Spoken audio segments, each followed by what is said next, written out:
for having us in for the race. Enjoy the ride on NBC from Watkins Glen.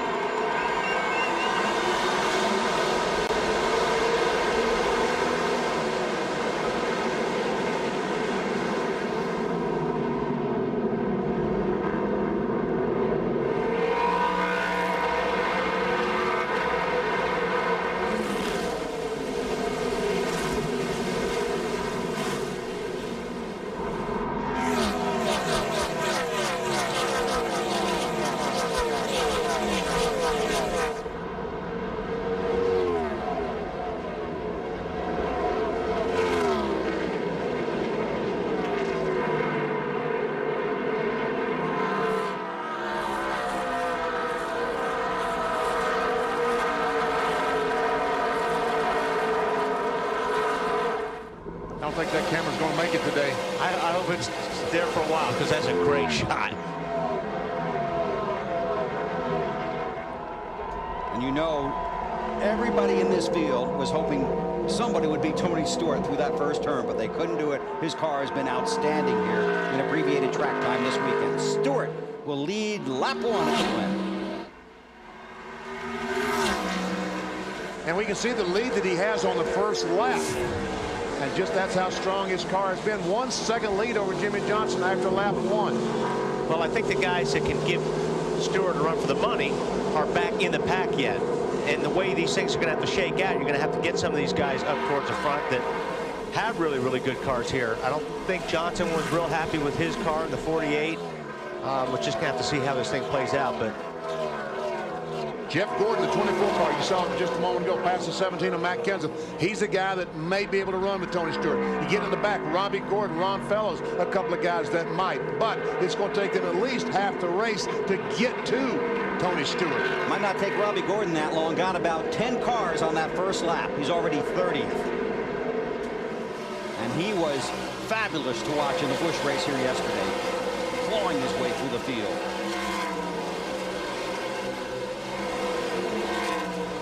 Through the carousel. There he goes by another one, passing Dave Blaney. That looks like 27th position. And you'll see Robbie right here in this spot passing a lot of cars. There's a lot of guys that try to outbrake right here or get on the outside, make these passes. The track is in really, really good condition for a race, and there's a lot more passing zones I saw yesterday than I've seen here in the past. He's going to come to the start-finish line. We'll get an update on the scoring and see where he's at. And he will get this car. And this is where Robbie excels so much. I mean, he just got great brakes on his car. He was one of the cars I saw yesterday, just had great brakes. 26th and moving forward, Dave. And Bill, we saw a lot of this yesterday, that final run, didn't we, as Robbie was coming through the field. He knows the places to pass here, and I talked with his crew chief Greg Irwin this morning. That finish of second yesterday was great for our company. The team needed it, but it was really good for Robbie mentally as well. And as he goes by Ken Schrader, you can see he's on it again. Yeah, Robbie will pass a lot of these cars in front of him right now fairly easy. It's when he gets to the top 10, then things will start getting a little bit tougher, but he'll pick off a lot of these cars. Another 10, 15 cars he'll be picking off quickly. He just got to be careful and not use too much of his car getting by these. Got to keep those front fenders on there. Ryan Newman in the 12. His teammate Rusty Wallace in the 2. And Newman's has been able to get by Rusty Wallace. And you know the 12 car coming on behind because he was the NASCAR Busch Series winner yesterday. But if we hadn't had caution flag laps late in that race, he would have finished about 29th. Because he ran out of fuel on the cool down lap. You talked to the crew chiefs this morning, and I'm telling you, every one of them said, we've got to pit by lap 50. Well, how many laps can you run on fuel? 38. Come on, guys, the math just, it doesn't work. But you just, what they're doing is they're having a gamble. They're gamble that there is enough yellows between then and the end of the race where they can stretch that fuel mileage. Because if you come in and top it off and other guys don't, you've lost all that track position. You may lose a lot more if you run out of gas, but that's a gamble that you got to be willing to take. Exactly right. That's Kurt Busch in the 97, the defending series champion. As Matt talked about, making the startling announcement this week that he will go to Penske beginning in 2007. Would like to be in that car in front of him in 2006. Alan, how about Rusty? Well, of course, as you mentioned earlier, Bill, today is Rusty Wallace's 49th birthday. And I talked to him before the race, said happy birthday. He said, wouldn't a win be a great birthday present? Rusty Wallace is 4th in the championship standings. He's 218 points behind the leader, but he's only 230 points up on 11th. Rusty says we're treating every race between here and Richmond like it's the most important race of the season. We're trying to get every point we can and make sure we're in that championship. Matt? 2 cars back of Rusty's, the 42 car. Jimmy McMurray, he drove Rusty's car on Saturday.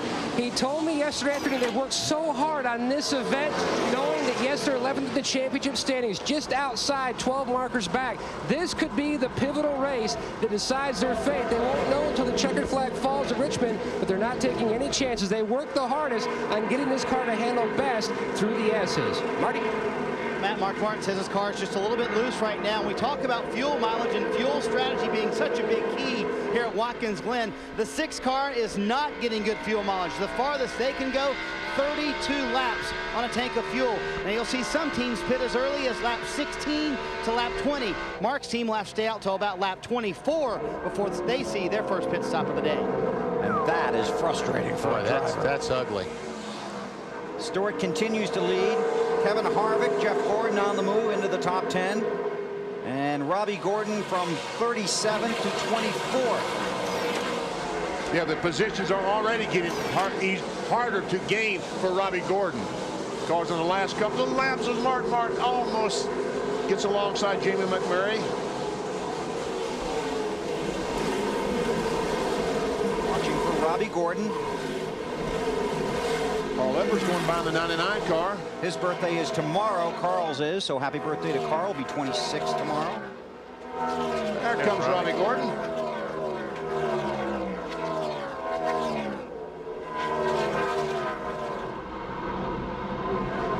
Trying to close in on the 9 car, Casey Kane.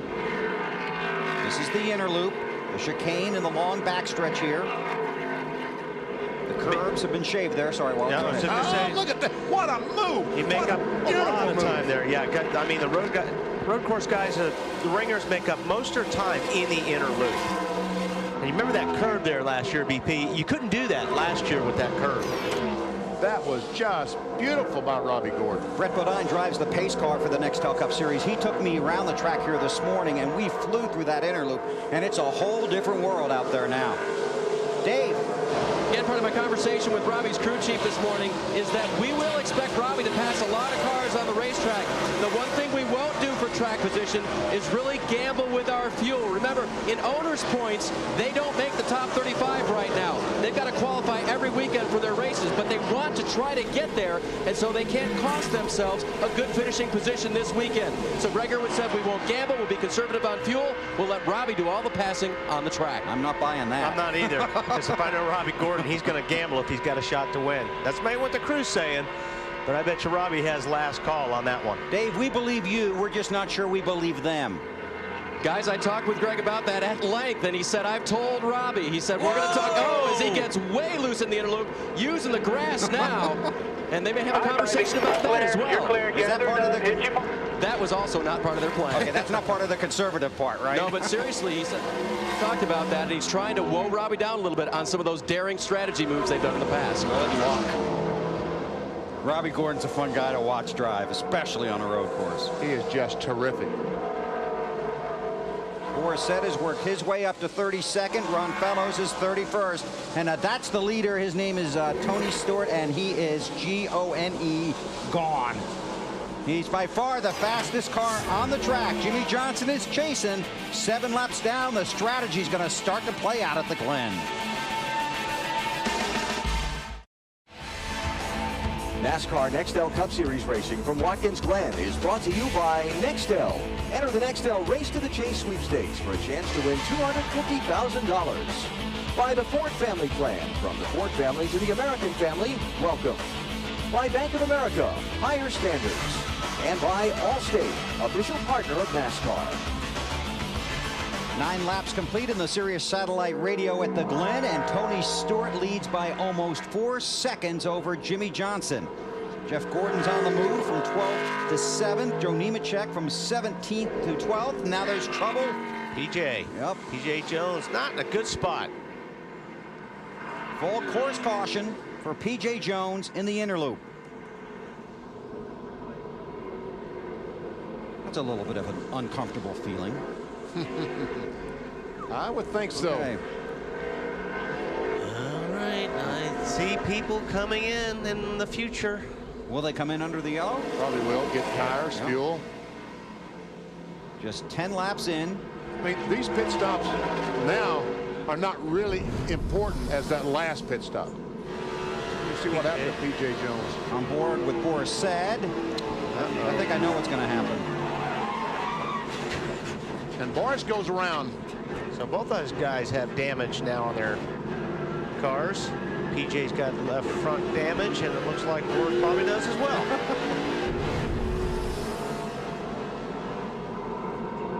And that's because that curbing has been shaved down there, and I believe the drivers think you can get in there too wide. Well, you can get in there too wide. But you can't come out too wide.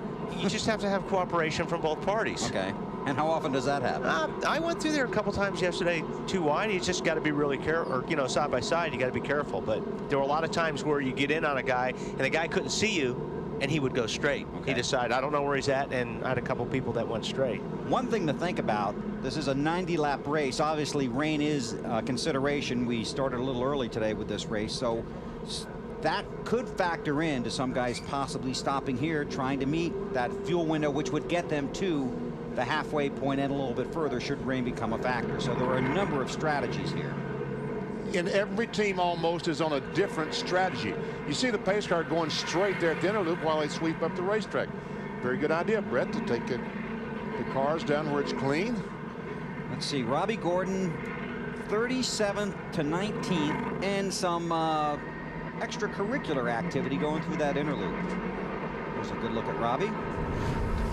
On board a few moments ago. This was the pass right here. He set him up pretty nicely. And got some cooperation from the fellow driver, Casey Kane. That's right. This one didn't work quite as well, but he came out of it. He goes in the corner, and when he turns it left, a little bit too strong, and it almost spun out, but he wisely goes through the grass, doesn't lose position. Dodged a bullet. He's lucky he didn't bend up that valence. That's right, or puncture a tire with a stone. And he and Robbie and Brian Vickers had an interesting battle for about a lap and a half or 2 laps there as well after that. So Gordon 37th to 19th. Tony Stewart has led every lap. And Jimmy Johnson's hung in there. I didn't think their car was that good, but making a liar out of me. Okay. What's going to happen? I don't know. I don't know either. I don't either. As I said, it seems like every team has a different strategy. I got to think a lot of these guys are going to come in. I think so too. Pit road is open. We'll find out. Tony has every look of staying on the racetrack. He Yes, he does. Let's see where they start. Here we go. Kevin Harvick. Yep. And he sat up here yesterday and analyzed that Busch race in your seat, so that might contribute to their strategy today. Michael Waltrip is on pit road. Casey Kane, Casey Mears, Dave Blaney, Matt. Kevin Harvick, the leader coming, one of the lead cars coming into pit road. Now, you can see all the brake dust on the right front wheel, and the left front wheels are pulling those off. Now, Harvick was concerned about the nose. He felt like he got into a car. That's when Jeff Gordon got by. It's full of fuel. He stalls it. We've got to give him a little push, and he's away. The 0 car, Mike Bliss, on his way in. Bill? So some of the guys that were running outside the top 10 coming down pit road, tires and fuel. Strategy will be big here at the Glen. We'll sort out the running order when we come back.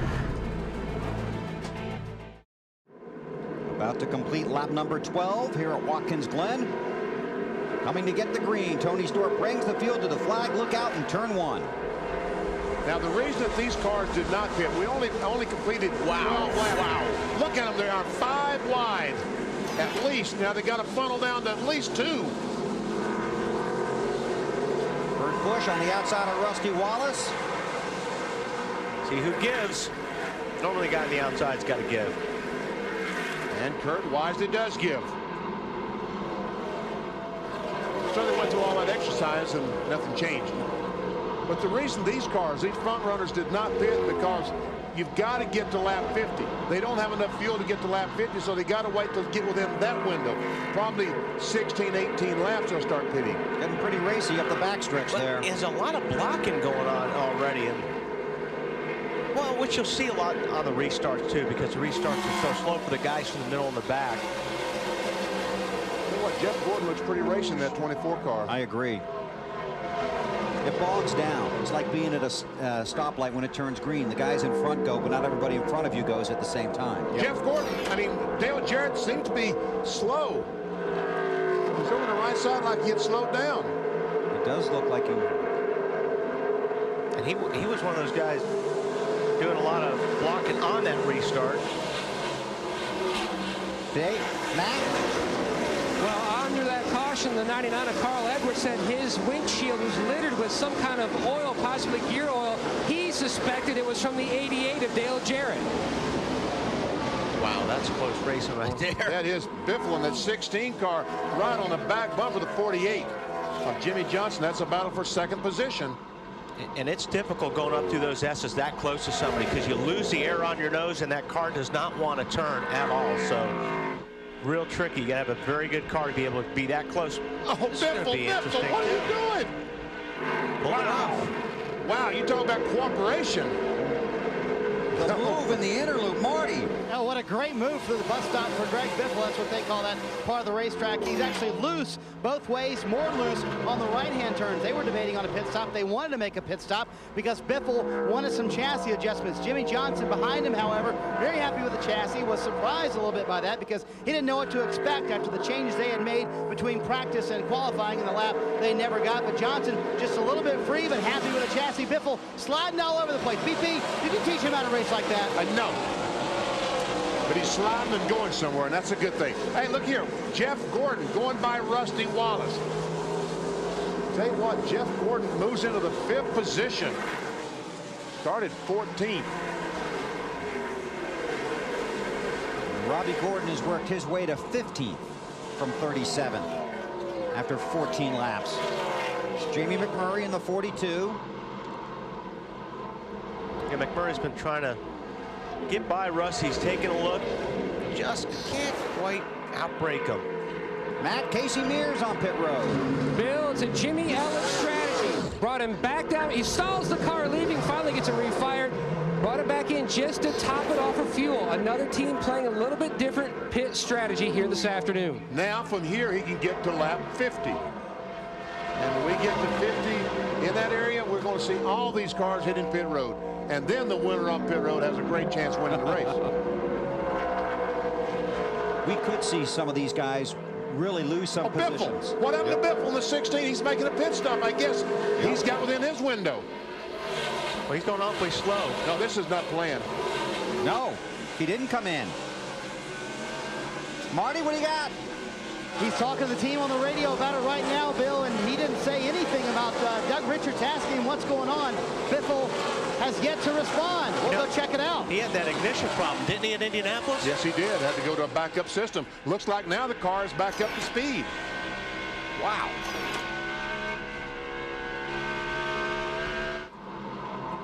So we'll keep an eye on Biffle. 31 car on pit road. Alan? This is a planned move, Bill. They're coming in. They're going to fill it up, pack it with fuel, change 4 tires, send Jeff Burton back out, then hope they catch a caution, and all these other leaders that did not pit that last time under the yellow will come back in and come out of the track behind him. It's a gamble for track position by the crew chief, Kevin Hamlin. Jeff Burton had a strong ride here in the Busch race yesterday. That's Tony Stewart, 3.2 seconds ahead of Jimmy Johnson. Then Gordon, who's gotten around Ryan Newman. And there's Robbie Gordon in that 7 car on the move, chasing Jeremy Mayfield.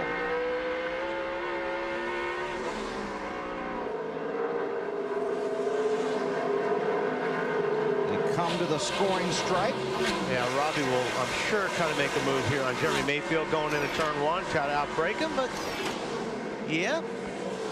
Get down beside him. Robbie Gordon into the top 10 and now up to 9th.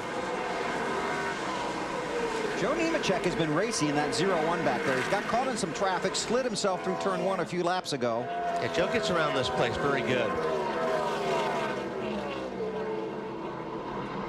And Biffle hanging right with him now. Biffle on the looking at the inside of Joe. Okay, they're going to head for the inner loop. Let's watch this for a second. And it looks like Biffle's going to get the spot from Nemechek. Hey, Marty, did they ever figure out what happened to the 16? Well, BP twice. Doug Richards asked him, what happened? What happened? No response from Greg Biffle. I just asked Doug again. He said, I guess it was the ignition. I don't know. Biffle won't tell me.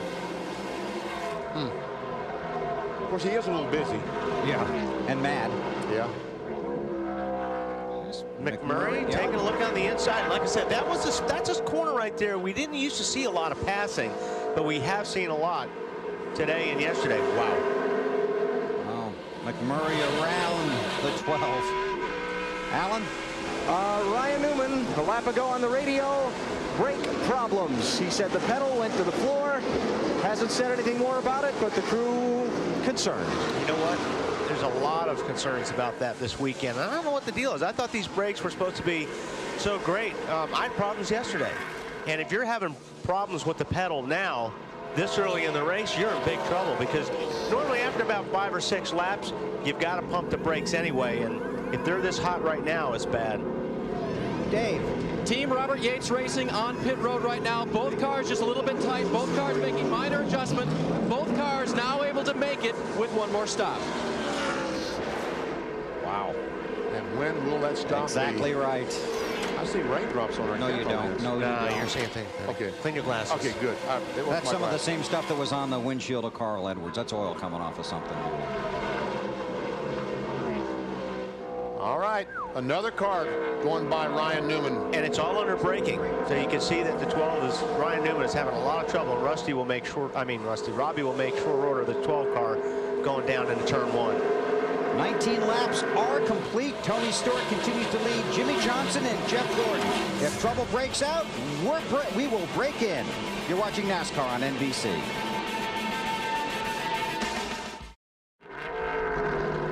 "20 laps completed at Watkins Glen. Tony Stewart leads by 3.8 seconds. Here's our Miller race fact. Watkins Glen Cup Series winner has gone on to win the championship 6 times, meaning the winner of the race gone on to win the title 6 times in the years we've been coming here. Last guy to do it drives that car, Tony Stewart. Well, you know, you said Tony Stewart does have a 3.8-second lead, but there is a guy back in 3rd position. Here he comes into the picture. Jeff Gordon, the last 5 or 6 laps, has been faster than Tony Stewart. That time he was not. Gets you every time, doesn't it, BP? Meanwhile, more pit stops taking place. Yep. Marty? As advertised, pitting in their pit window for Mark Martin on lap 22. Just when they thought they would pit, Mark to the car just a little bit loose, but very happy. They got very good at the end of that run, turning some quick times, pound out of both rear tires to fix that. Matt? Dale Earnhardt Jr. almost pulls off too early on the pit boxes, finally gets to his stall, going to make a chassis adjustment. Jr. had a lot of high hopes coming into this weekend after the way his car performed early back at Sonoma in June. The car, though, horrible most of the weekend, tight. They made the adjustment to try to free him up. Alan? Kyle Busch pitting from 18th place. A reminder from crew chief Alan Gustafson, the first gear is tall. You'll have to get with it when it's time to leave. He does that. Try to fix a car without enough rear grip in it. First gear is tall, meaning? It's a long gear. You're in it for a long time. Doesn't have a lot of gear ratio working for you. In other words, a normal would be a 250. Maybe it's a 190 first gear. So you don't have enough gear going. And Tony Stewart, the leader on pit road. So Tony Stewart led the first 22 laps. Jimmy Johnson inherits the lead while Tony makes it down pit road to his stall. Alan? Well, Tony, his first radio transmissions were that he was just taking care of it, that everything was great. Just before the pit stop, wanted to have them make an air pressure adjustment in the rear tires to help the car get a little bit better grip off the corners. So Stewart in from the lead after leading the entire first 22 laps. Last year he pitted at 24 and 57 in his winning run. Behind him, Rusty Wallace is on pit road, also getting 4 tires. Brian Vickers is also in. All of these very much planned pit stops.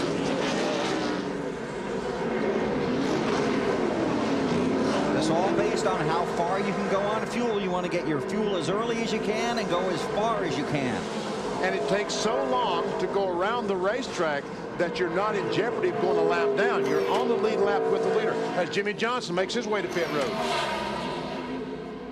Johnson coming in off the hard lick he took last week at Indianapolis, trying to recapture the lead in the championship standings, Marty. And Bill didn't hurt that he led 1 lap there, collecting 5 bonus points for leading lap here at Watkins Glen. He wanted the windshield tear off, so the car was getting loose for him. They make an air pressure adjustment, trying to tighten up that Lowe's car, but Jimmy very happy with the car so far, running as low or no lower than second during this run, Bill. He's on his way. And you see these stops, they're making sure they get the gas tank full. Every ounce of fuel that it can get in these cars, they're putting in. Jeff Gordon led the last lap. How about that? The road course king leading at Watkins Glen, trying to resurrect some championship shot here in 2005. Car looks awfully good.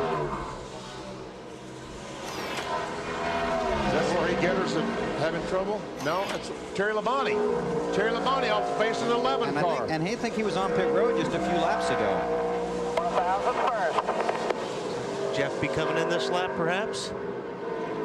Yeah, Terry had been on pit road just a couple of laps ago. All right, Jeff has led a race. He's got his 5 bonus points for leading. And he goes to pit road. The yellow line not a factor here on pit road. Your pit box is designated by the white lines. Dave? Spoke to Jeff Gordon just before the race today, and he said he did have a car that could compete with the 20. Felt very good about the way this 24 car is running. A former race winner at the Infineon Raceway last year. They will make a slight air pressure adjustment for Jeff. He said his car was just a little bit loose. They will take on 4 tires and, of course, pack this thing full of fuel. Matt? Ricky Rudd, whose last Cup victory came on a road course at Sonoma, making his way down to Fatback McSwain and the Wood brothers. Ricky said the car was running warm earlier. He was dipping out, trying to get some fresh air. You can see all that dust blowing off the brake dust. We've got a spin on the racetrack. Dale Jarrett is in the wall. Oh, my goodness. Well, that's on the outside of the carousel down there. Has some damage to the right rear, and there's the leader, Robbie Gordon. You're all clear for you going right here. Robbie Gordon just went by as the looks leader. like we got damage to the right rear quarter, so let's get it beat out and get the tires on it, okay? Full course yellow. Sorry, BP. Go ahead. That might put the 88 car a lap down. I think they got more problems than just that's being right. a lap down. Well, no. Yeah, they got to put the fuel in back there, don't you? In the right rear. Somehow. Well, they're supposed to. Yes, exactly right.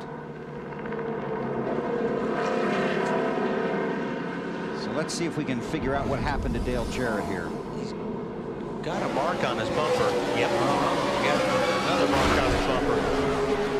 Like Junior gets in the back of 88 down in the carousel. Junior had fresh tires. Well, 88. Junior had stopped later than the 88 car, so his tire's a little fresher. You see that on the left side of the bumper? Then I saw that spot and went, yeah, that's probably getting help.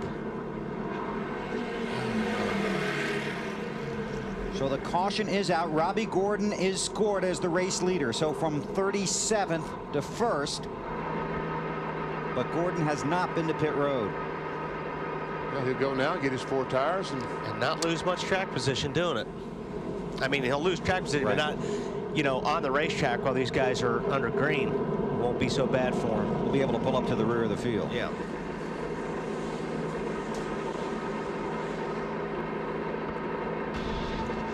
We'll see who comes down pit road. The 92 of Johnny Miller is the lucky dog. Robbie Gordon leads at the Glen.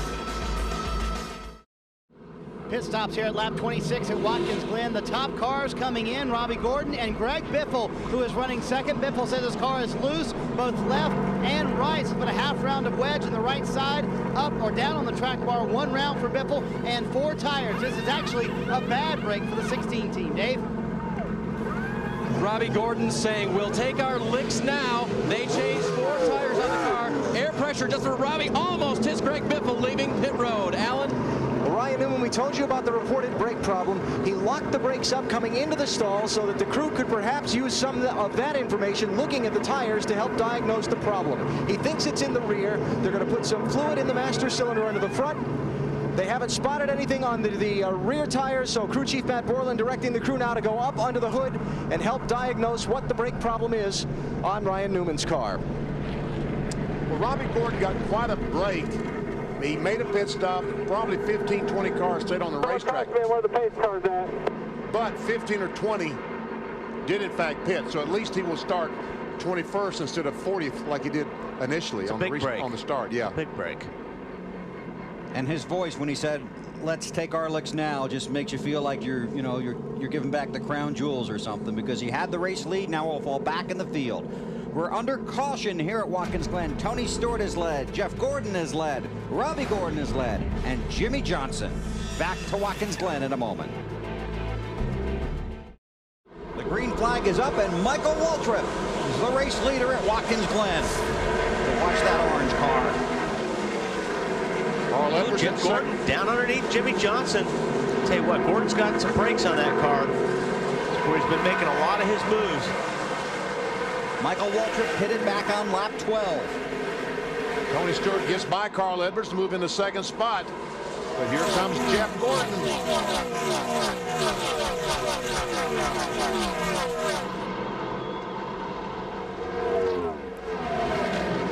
Robbie Gordon was the race leader. Restarted 29th.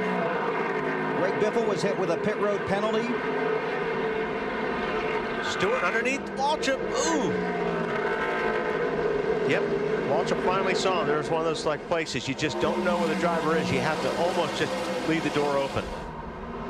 Non-compliant fueling was the penalty for the 16 car. They restarted at the end of the line.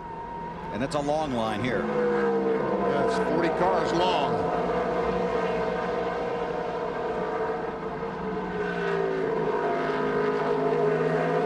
Turn 7 and down the pit stretch.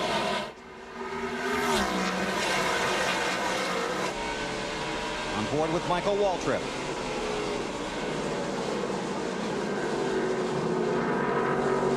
Carl Edwards in the 99, Jeff Gordon in the 24. I think Carl Edwards said, you know, I need to learn something. Why don't I follow the master at Watkins Glen, Jeff Gordon? See if he can teach me something. And I think, Carl, that's a very bright idea. He came here and basically crashed both cars during the test. Carl Edwards did, his Busch car and his Nextel Cup car. Raced here for the first time yesterday, Edwards did. Jimmy Johnson, 48 car, gets by Carl Edwards. And Carl, when you look in the mirror, all these guys are good. Kevin Harvick right behind him in the 29 car. Very good road racer.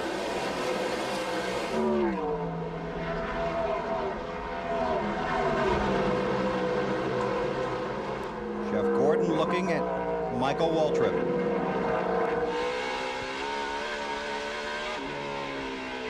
Greg Biffle has been on and off of pit road for fuel after having to go to the rear of the field. Gordon's going to take a look on the inside of Michael, I'm sure, going down into turn 1. More than a look, he's going to take a position.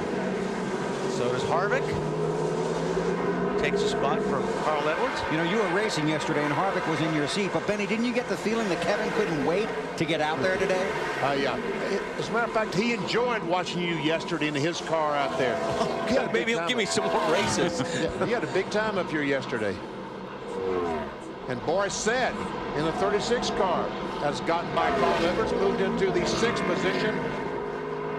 And he was off on, he was one of those earlier guys that pitted, correct? He spun and had to come down pit road to get his window flap, his roof flap put down and all that other stuff. Matt? Bill, an update on the 29 of Kevin Harvick. Now, he feels like that they over-adjusted. They went down too far on air pressure, making the car really unbalanced, loose everywhere. He needs to be tightened a little more. That's what they're talking about doing on their next stop. But Harvick having a very solid run. And he, too, said this is probably the most important race lap as he goes up on the rumble strips there. If he can come out of here with a good finish and continue to try to close that gap, he wants to get back into this chase.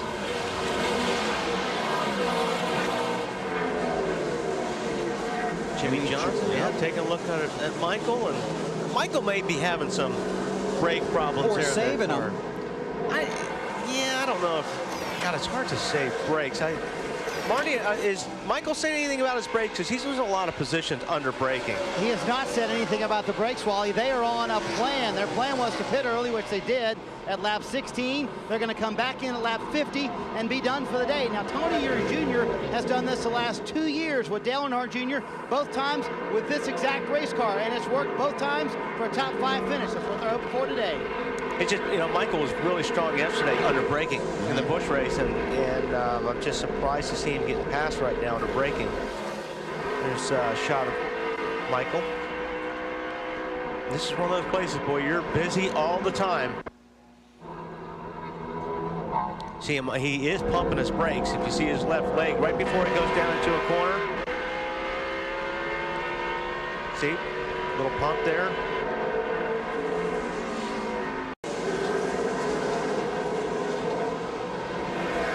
Oh, 31 around and hit the guardrail. Yes, sir. Wrecked it. My fault. Sorry. Jeff Burton and the full course caution. We'll be all right. What we got to have? Oh, boy. New front clip. Yeah, I don't think they're going to fix that car, be able to fix this car and get him back on the race. Like I said, I'm sorry. My fault. Alan? Well, I just got finished talking with his crew chief, Kevin Hamlin, Bill. They had stopped at lap 15. He said, we are good to the finish on one more stop. He had just gotten off the radio to Jeff saying, you're really good. Your lap times are solid. Take care of your stuff. As you guys were saying, the 31's in the wall. And Jeff came back with the radio transmission you heard. I don't know what happened, but sometimes when you get up on those rumble strips down there in turn 1, you got to jump on the gas at the same time, and it just turns the car sideways. What a priceless shot that was. Just holding his head. What have I done?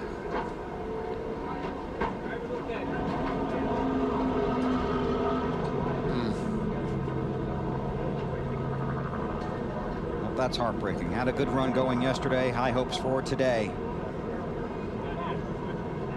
Kevin Harvick talked about it yesterday. This team has had no luck this season. Let's see if we can see what happened. Jeff's okay. He's going to climb out. Well, here you see him coming. Oh, he's already loose down into the corner. Then he gets up on the rumble strips, and he's actually trying to gas it, trying to save it. Oh boy. That's a hard hit. That was a hard hit.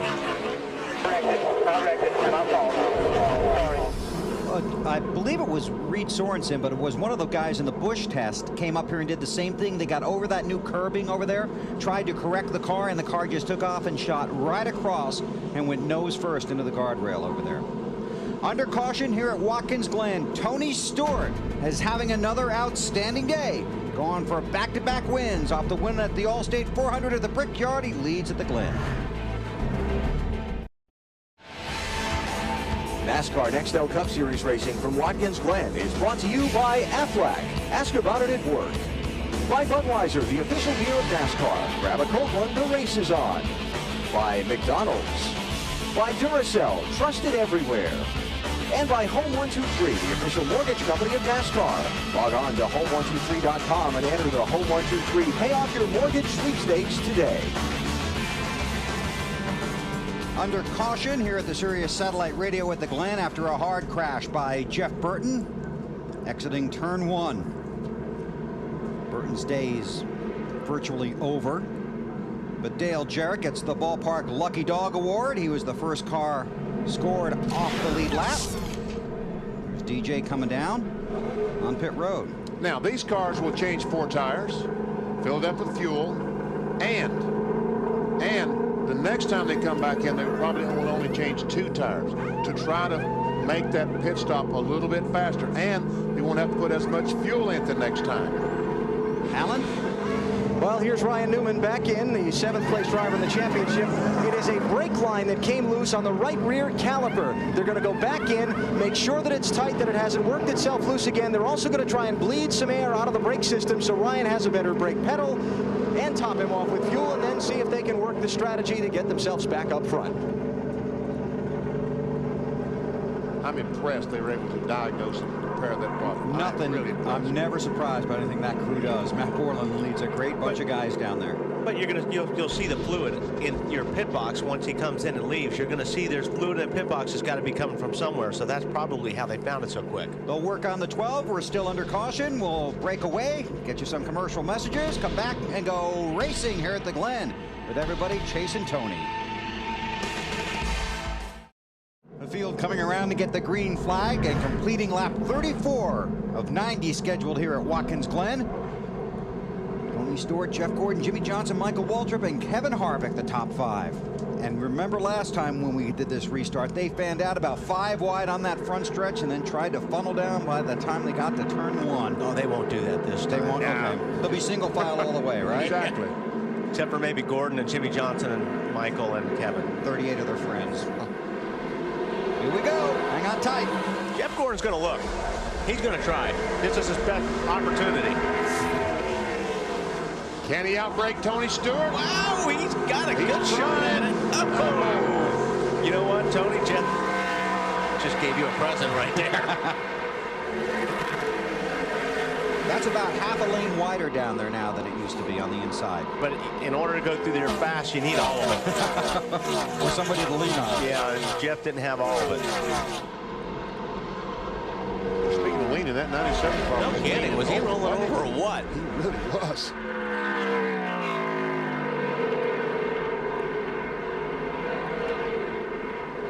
Somebody have a question for us? Hey Wally.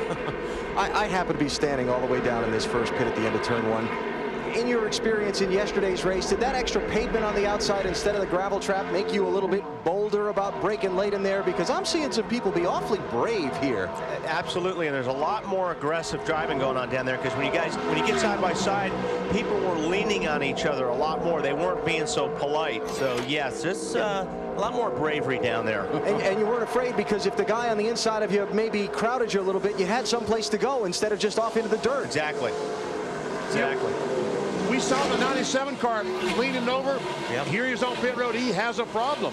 I would say that car was dragging the skirts. Hey guys, 4 tires, 4 tires. Defending series champion Kurt Busch on pit road. I just think he has a flat. I don't know if he's got a flat. He wouldn't be able to go through the S's that fast if he has a flat.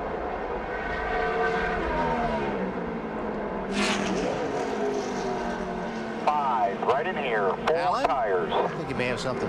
Well, they're going to change 4 tires on this car, guys. Kurt suspected he had a flat, so that's why they've come in. Short notice on this one. We'll go double check and follow up. What was that, the eye of the storm there? I think we have a broken sway bar. We have a broken sway bar. The link is hanging down right there. Yep. That's why that car is leaning over. If you spotted that, you spotted it quicker than the crew did. Well, we spotted it. Hopefully, that's why the car leans so badly up in the S's, because he had no anti-roll bar. See that just right there? See how that car flopped back and forth? That's bad. Hey, Alan. That's what Benny was saying is that they have a cloudy future for the rest of the race. Is that what it is? It's a stormy day for them. Yeah, Kurt. Oh, you're here now. Sounds like Kurt's still. It's going to be an accident, man. We know what's wrong with it. Tell us a sway bar, Alan. He said he thought it was an axle problem. Yeah, 10-4 is rolling over a ton. Sounded like Bob said thought it was Jimmy said he thought it was an Gotta axle. come in, I can't drive it. And you know what? Watch right through the inner loop here. There's a hole right here. Not that one, but right in there. If you get on the inside of that, there's a hole, and it just on both sides of the inner loop. If you drop a wheel, it just feels like you're hitting a giant pothole at 80 miles per hour. Tony Stewart continues to lead. Problems for the 97. We go to Marty. And problems for Jeff Burton, too. You're back here in the garage. What happened on that wreck? Stupid driver, pretty much. That's all I can tell you. Is that, you know, the guys on this team did an awesome job. We had a Singular Chevrolet that was wicked fast, and just sorry for all the guys at Singular and everybody on this team. They gave me a car today that we could get our business done with. We were very fast, and I messed up. We were very loose. That's how I wanted it, and I overstepped the boundaries. As long as I've been doing it, I shouldn't do things like that. Nearly won the Busch Series race yesterday, but out of it early here in the afternoon, in the Cup race today. Thanks, Marty. Kurt Busch back on pit road. Alan.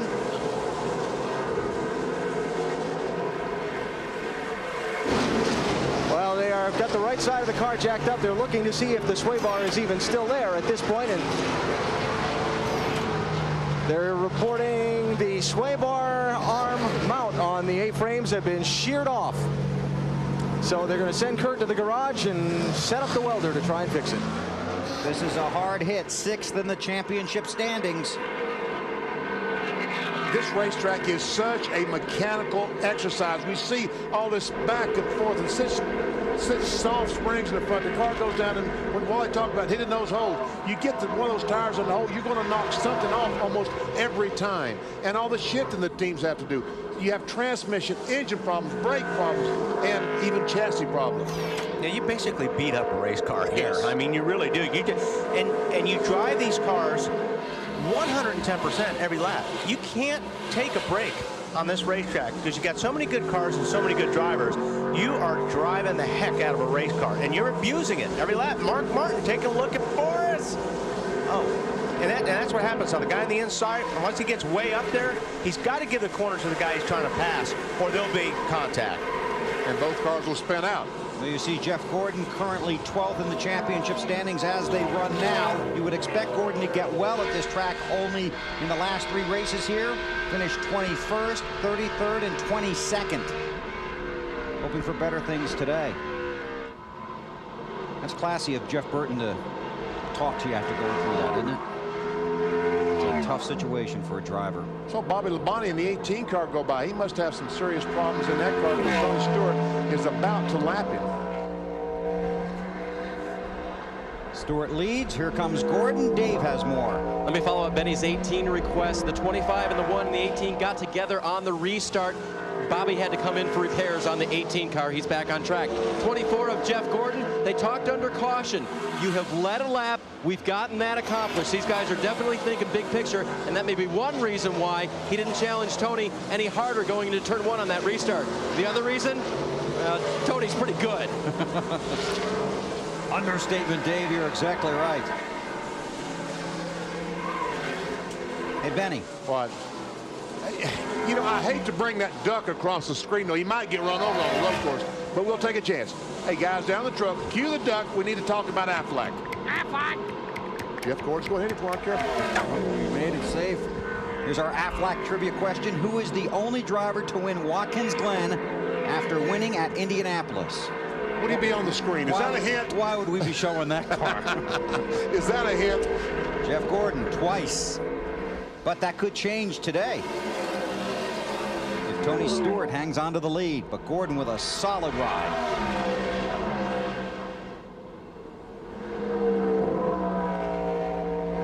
'97 car has gone to the garage. That's Kurt Busch. Tony Stewart continues to lead. Marty, let's check in with you. Bill Trouble for last year's champion. We've been documenting it. Kurt, that's a bizarre situation. What happened? Yeah, just from what the crew had said, we sheared off the right front sway bar mount that when it touches up underneath the control arm, so it's like not having a sway bar. At first I thought it was a flat left rear. That's because I was making a right-hand turn. Then I made a left, and I'm like, oh boy, we got problems. So one of those weird freak deals. You know how these things work in racing, so I hope it doesn't bite us too hard.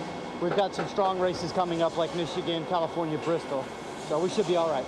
They had a top 5 at Infineon back in June, but today it was back in the garage for a while for Kurt Busch. And he has been the focus of attention since we got here on Friday. After the announcement this week, he will leave Roush Racing at the end of next season to move to Penske to drive the 2-car. That's big. That's Yep.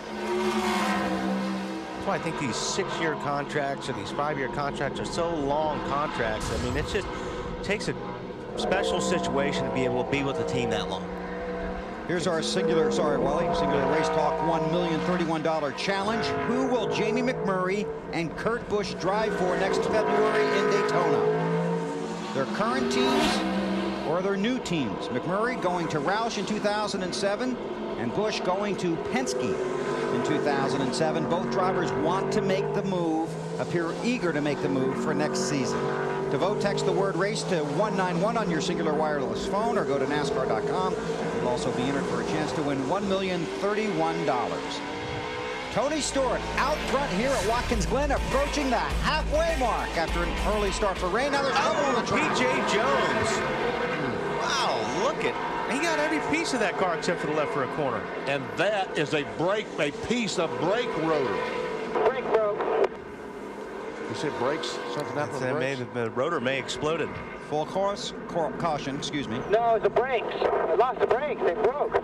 I turned it into the outside wall. See, that's what happened to Matt Kenseth. There it is. Broken rotor. Yeah, that's what happened to Kenseth at, I think, at Indy. Was a brake rotor exploded. And he turned it into the wall to slow the car down, because now that there's pavement down there at the end of that turn 1, it's not like going through the gravel at 140 miles per hour to slow the car down. There's nothing to slow the car down. So he turned it into the wall to scrub off some speed, which was a smart thing to do.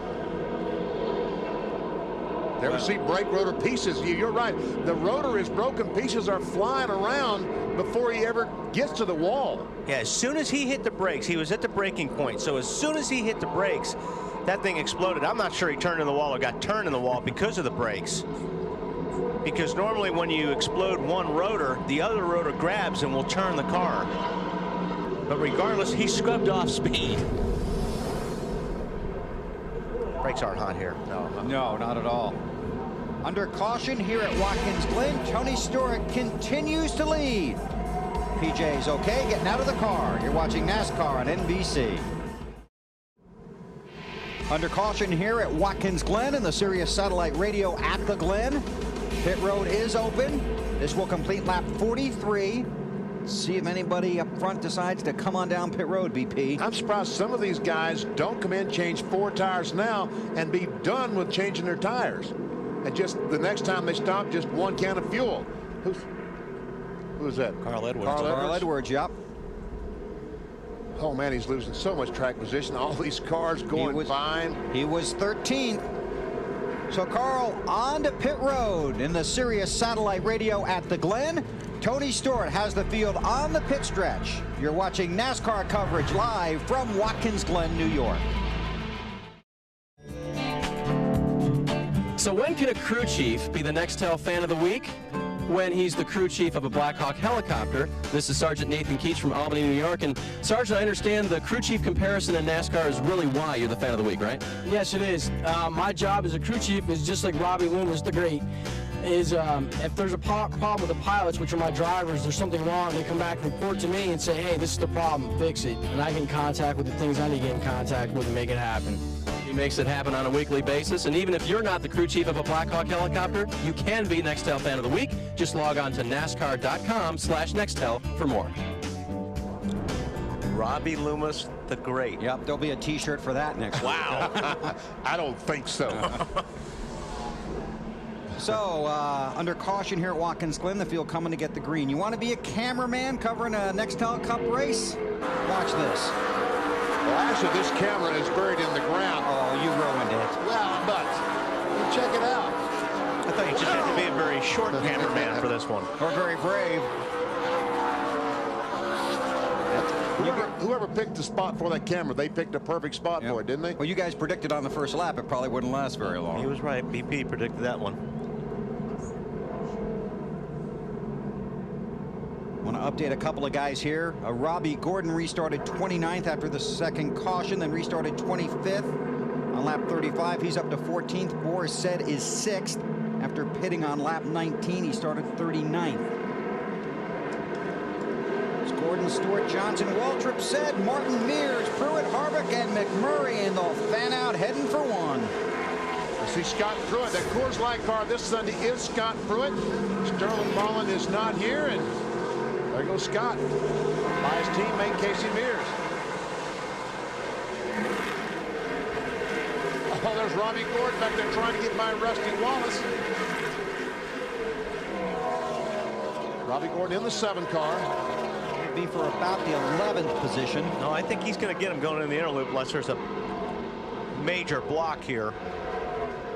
Because Robbie gets into the inner loop really good. And sometimes he just uses the grass. Yeah, he gets through it good too. I tell you what, we're talking about brakes. It doesn't seem like that the 7 car's brakes, he has any problem with brakes. We had a discussion this morning about brakes. And I asked him what he was using. And he told you. And I'm going to tell Kevin after the race. Now, all of a sudden, Jeff Gordon is falling back in the clutches of Jimmy Johnson. Just a few laps ago, he looked like he was going to drive away, but now it looks like Jeff Gordon is holding up this entire line of cars. Not for long. If you're holding somebody up, they're going to get you going to one. Jimmy's going to try it here. Jimmy Johnson trying Jeff Gordon for second. Those are teammates. Michael Waltrip looking for the position. Oh, and Michael's going to get the spot. Gordon bobbled there just a little bit, just enough for Michael to be able to get underneath. Yeah, flat left front. Flat left front is what he's saying. Yep. Good eye, VP. Dave Burns. And they just radioed that immediately. Flat left front. Jeff radioed the crew. They have gone into action here. Now they have to wait most of a minute for Jeff to get around. And hopefully that tire won't shred to pieces. He's going to hold up a few more guys here. The tire does look pretty bad. There he goes. I'm coming. All right, 4 times. Get this trap bar down around the half. He's getting there as fast as he can, as slow as he can. He's got to get to the right side of the racetrack here.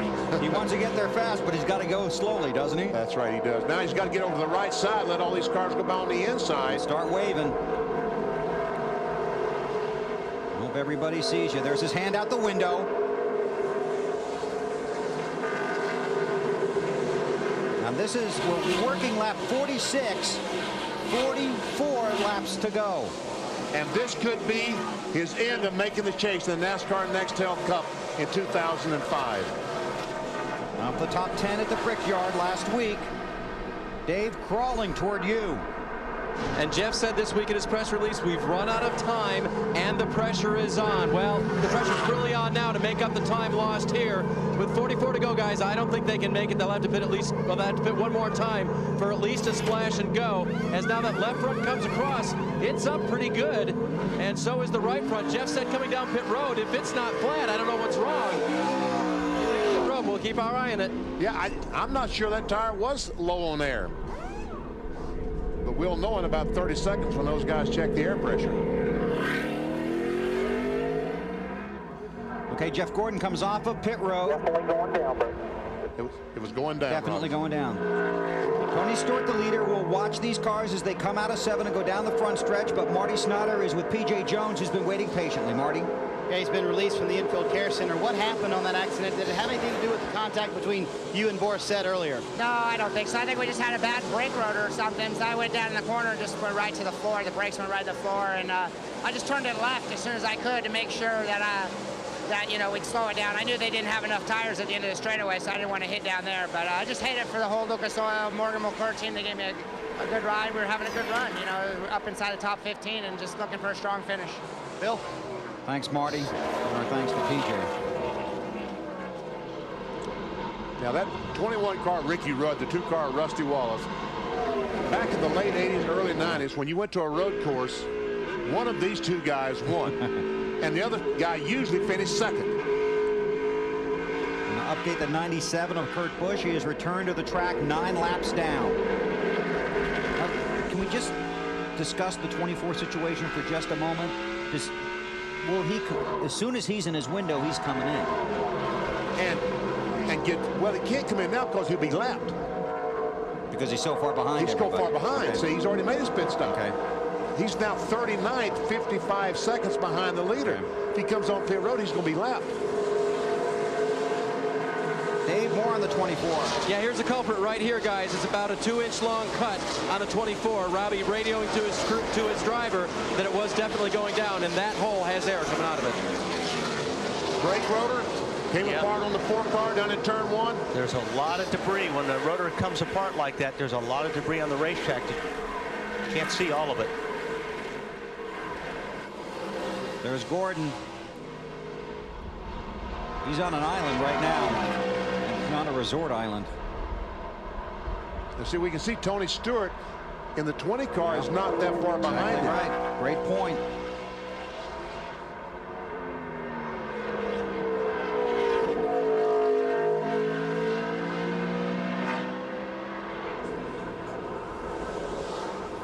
Tony Stewart through 6 and towards 7. Could be closing in on pit stops. We've crossed the halfway mark here at Watkins Glen. Tony Stewart continues to lead. NASCAR Nextel Cup Series racing from Watkins Glen is brought to you by Nextel.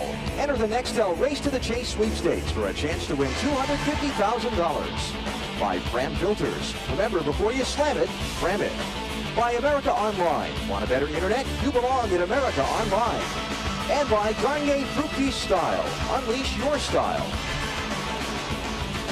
39 laps to go. The race has begun, Marty. And as advertised, Michael Waltrip stops with 39 laps to go. He said the car just needs a little more front grip, a pound on the both tires for that. That's our last stop of the day. Matt? Crew Chief Jimmy Elledge working the same strategy. Bobby Burrell slipped on his hose as he came around the front of the car, but Elledge trying to work the same strategy he did last year. Got him a huge lead. They lost the race late. He is down and away. But he beats Michael Waltrip off pit road, and hey, that may mean something at the end of this. So they come off of pit road, 39 to go. Everybody on the edge, basically, of their fuel window at this point. I don't think these cars can run 40 laps on fuel. You said that last year. Unless they get some caution laps.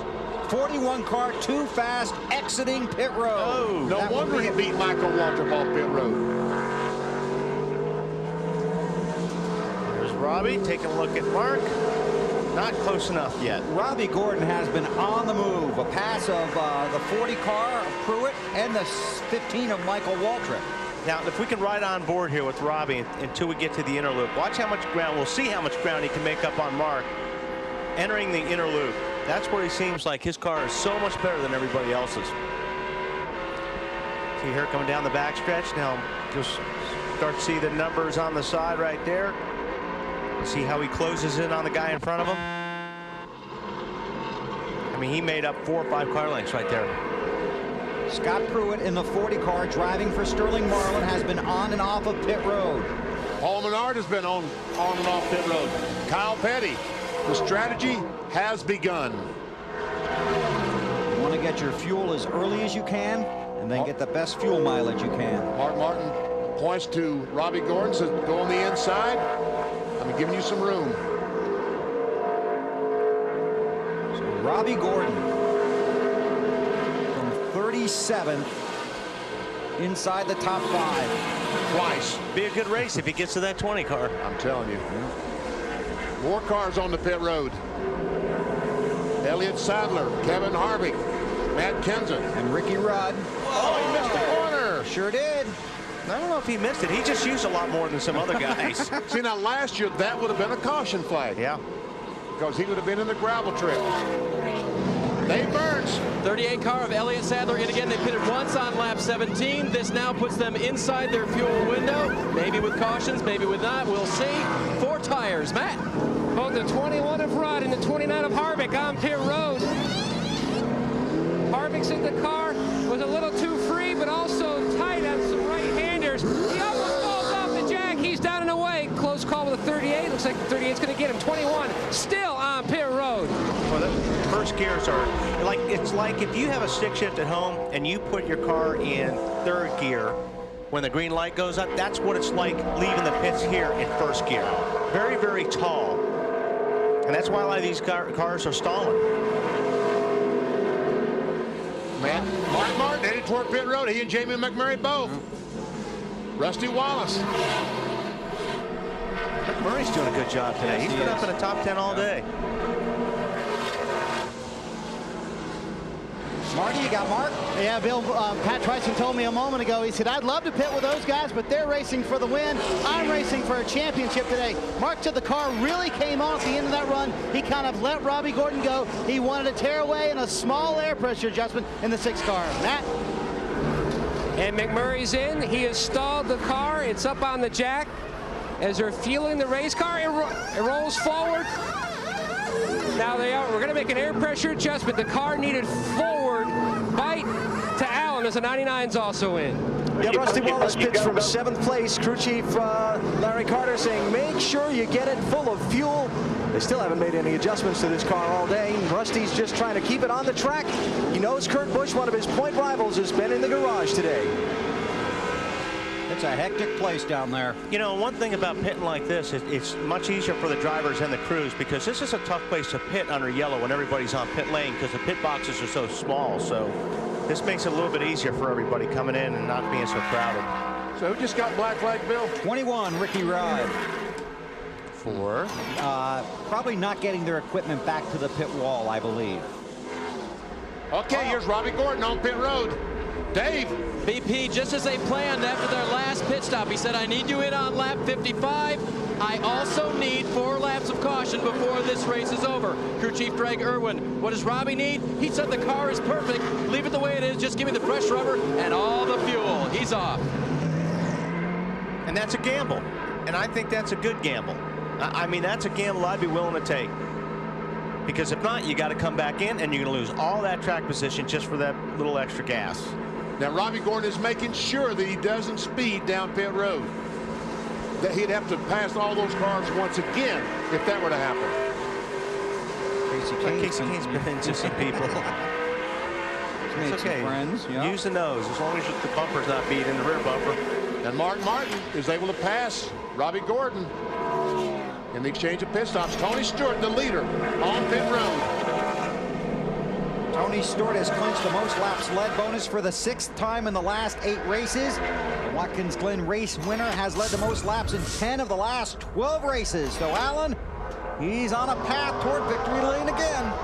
Yeah, it's kind of tricky territory, though, Bill. You got to make sure you got enough fuel to the finish and for a potential green-white checker, but you can't give up the speed on the track fresh tires gives you to these other guys that have just pitted. So Greg Zipadelli calling Tony Stewart in. They'll make a 4 tires change, send him back out, hoping they've got enough fuel until the checkered flag waves. Matt? Junior won here to Busch car, not having the day he had hoped for in his Cup entry. Now, Junior was talking about the frustrations behind the wheel as the 32 is also in the fellows. Now, he said the car extremely hot on the inside. They had to pull some tape off of some vent openings to get more air on the inside. Catch cam man cylinder is full of fuel, and he is away.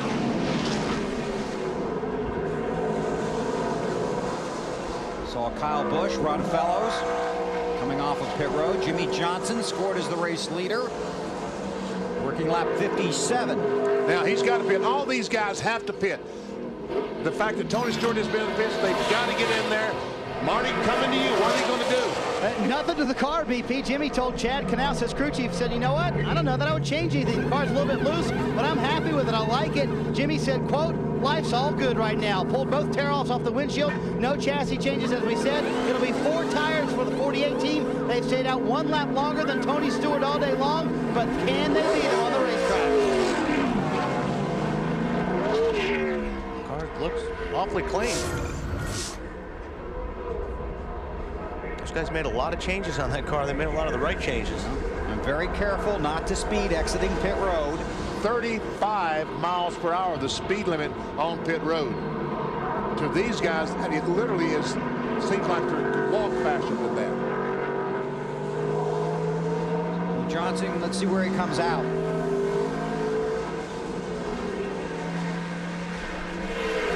In front of him. That was just Stewart right in front of him. So he'll work his way through the S's, up the backstretch and around to the start-finish line. There's Tony Stewart. There's Jimmy Johnson.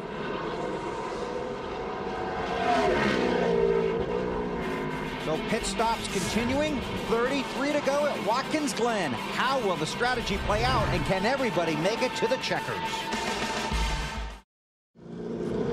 Jeff Gordon's crew finishing their pit stop. The right side tires going on, filling it full of fuel. He darted onto pit road when he thought the caution would be coming out for the 16 car of Greg Biffle. The question will be whether the caution was out or not when he pitted. If the caution was out, he pitted too early. If it wasn't, great move. No, you're right, Dave. That's a brilliant move. And Robbie Gordon did that a couple years ago. And there's a reason for the caution. Like Greg Biffle has lost a transmission. The transmission is broken in the 16 car, and he could not coast back to the garage area. 3rd in the championship standings, so the 2nd of our top 10 guys to have problems today, Kurt Busch and Greg Biffle. And let's take a ride with Greg Biffle, and this will be a sickening sound. Hey, you come through turn 1 in 2nd gear. Here's the 2nd, then you grab 3rd right here. And that's ugly. And he was already in gear. You're not shifting there. You're already already in third gear. Sound like that gear exploded. Sure did. Sound like all the teeth left. Okay, the wrecker has gotten behind him, pushed him towards. Hey, he coasted a long way around this racetrack. Yep. Now let's watch Jeff Gordon. Watch the caution light on the left. Up there, it's already see red. It's red. It's Caution's already out. Yep. That means pit road is closed. Nice try. So we'll have to sort out the Gordon situation. Tony Stewart is the race leader, followed by Ryan Newman, Johnny Miller, Jimmy Johnson, and Boris Said. Been a tough day for guys in the top 10 in the standings. We'll see what happens when we come back.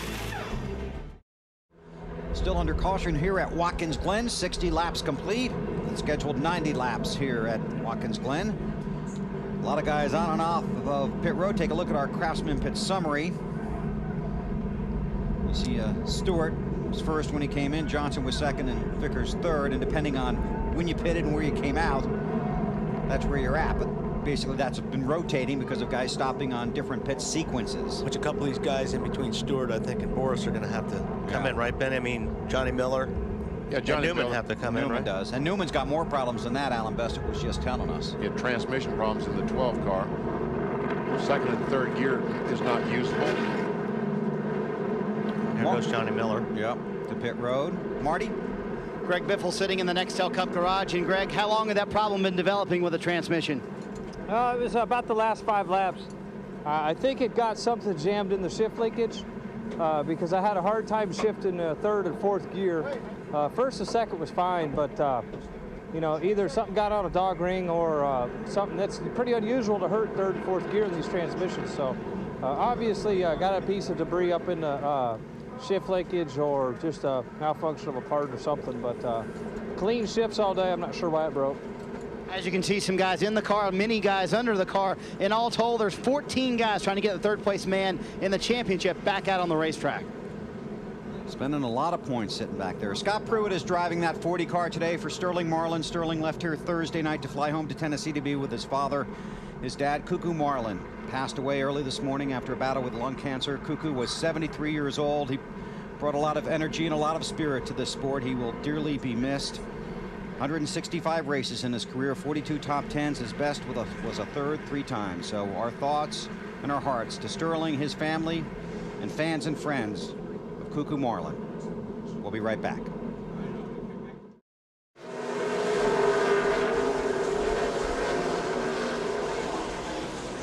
The field just got the green for the restart. They charge into turn 1. Ryan Newman losing several positions. Because of his transmission trouble. Only has first and fourth gear. What was back there? Somebody was in the dirt for a little while. The green car, Anthony Lazaro. Ooh, it gets really narrow here. Yes, it does. Michael Walter trying to go by Anthony and also Jeremy Mayfield. And we got some pretty good cars sitting in the top 7 right now, 6 or 7. And those... Oh, our camera's fixed. Yeah.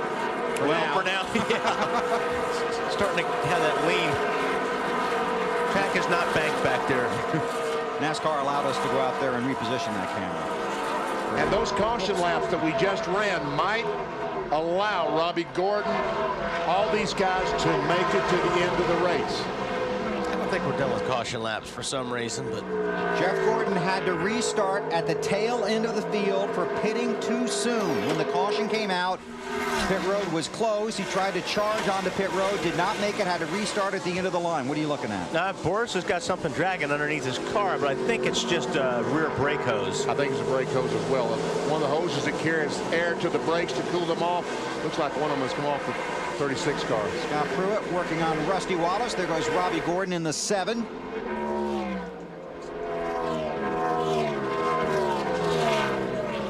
Mark Martin in the 6.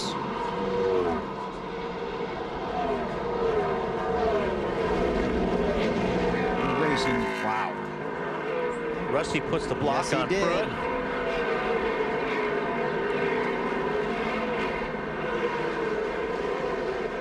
Well, and Rusty, yeah, he knows he can't give anything up if he's going to make the chase.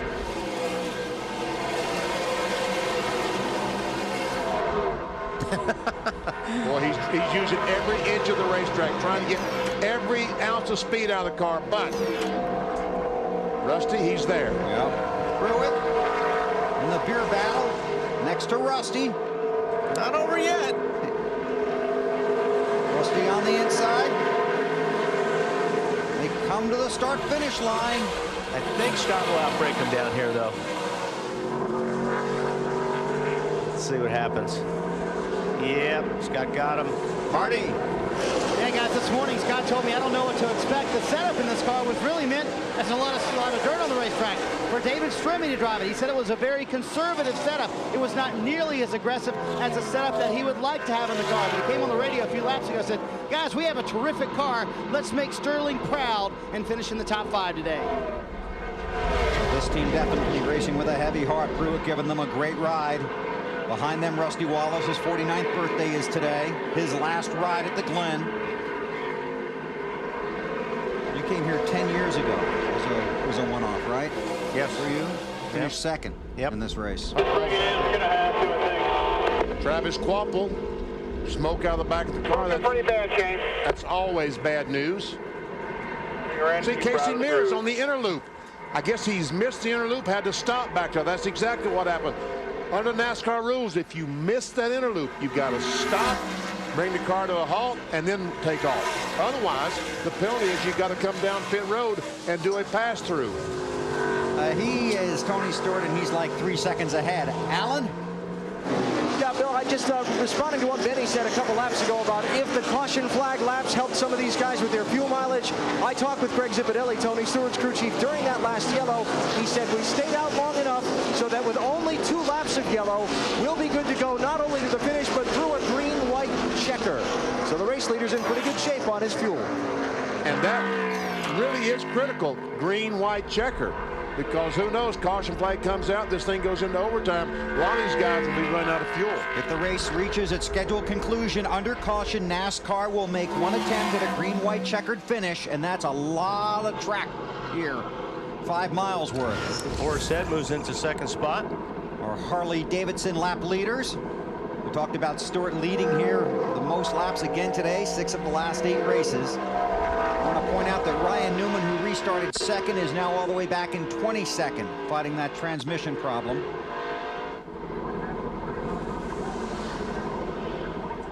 .24 to go. We will attempt to go through the field when we come back, and that man driving that 20 Home Depot Chevy will start it all off. Stewart leads at the Glen. NASCAR Nextel Cup Series racing from Watkins Glen is brought to you by Chevy, the winningest name in racing, and American Revolution. By Burger King, bob your head with new BK chicken fries. Have it your way with Burger King. By State Farm, great service, great rates. That's why 40 million drivers trust State Farm. And by Singular, raising the bar.